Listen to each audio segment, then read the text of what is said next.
Mag-establish kayo ng ambush position para hindi makalapit ang kalaban. And next time, talasan mong yung mga mata. Hindi yung pakaangka-angka. Understood? Yes, sir. At ikaw, pagkaharap mo ako, tigilan mo yung kangunguya mo, ha? Para kang kambing. Nininervyos ka ba sa akin o natatakot ka? Ha? Hindi ko, sir. O sige, tapo mo na yan.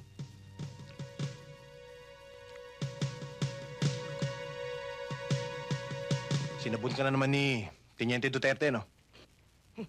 Oo. Sinampo pa nga ako eh. Eh, bakit kung naging babae yun eh? Sinabunutan ako nun.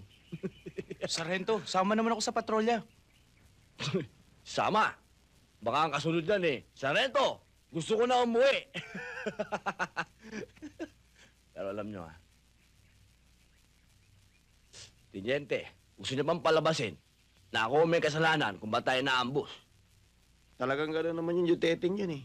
Pag sinabi nung, attack! Ang kasunod nun, I will follow you.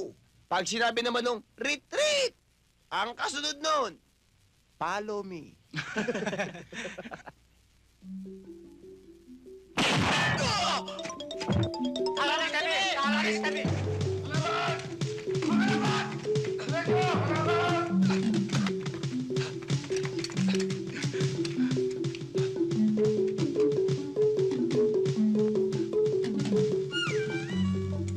Kanino? Sir!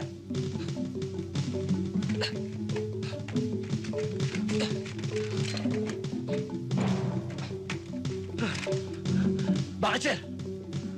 Suyurin mo ang perimeter ng buong detachment area. Ano pa hinihintay mo? Yeah! Sir, di ba nguya ng chewing gum? Nininervyos? Sige, move! Buddy!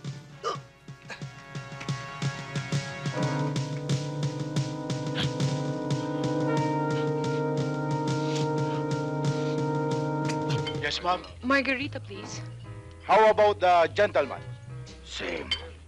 Ladies' drink, sir? Scotch for the gentleman. Ah, Scotch. on the rack, sir? Yes, scotch on the rocks.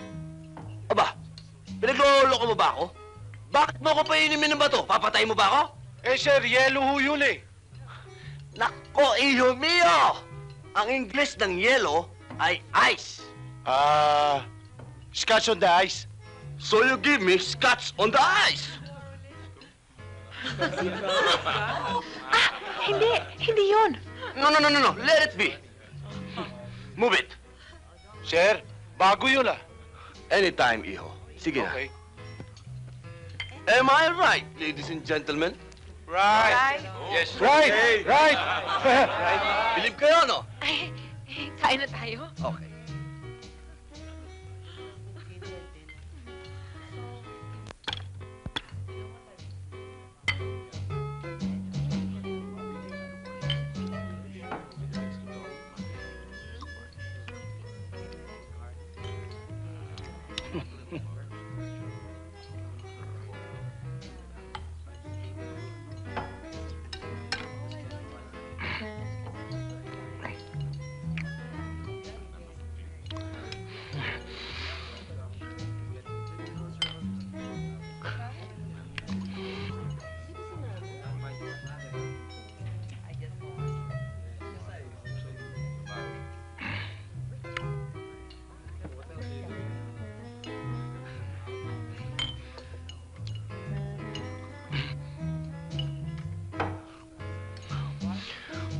Sarap.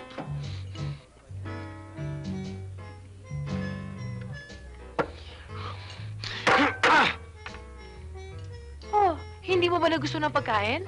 Hindi ko nga nalasaan eh. Hindi ka nabusog. Paano ako bubusog? Patipiran tayo ng patipiran. Eh, kasi mabuti na yung ganito. Para pag kinuha ni Papa na bodyguard ulit, alam mo na yung tamang etiquette sa pagkain. Ticket! Kakain na lang may ticket pa? Etiquette. Yun na nga, ticket. Aalis tayo rito. Doon tayo sa direct to the point. Direct to the point? You give me this, and this. And you put it in there. Kung hindi ko pa pinaghahampas yung kalabaw, Itay, hindi pa magsisipag. Nangingilala lang yan dahil matagal mo nang hindi napapastol. Napapansin ko dyan sa kalabaw natin.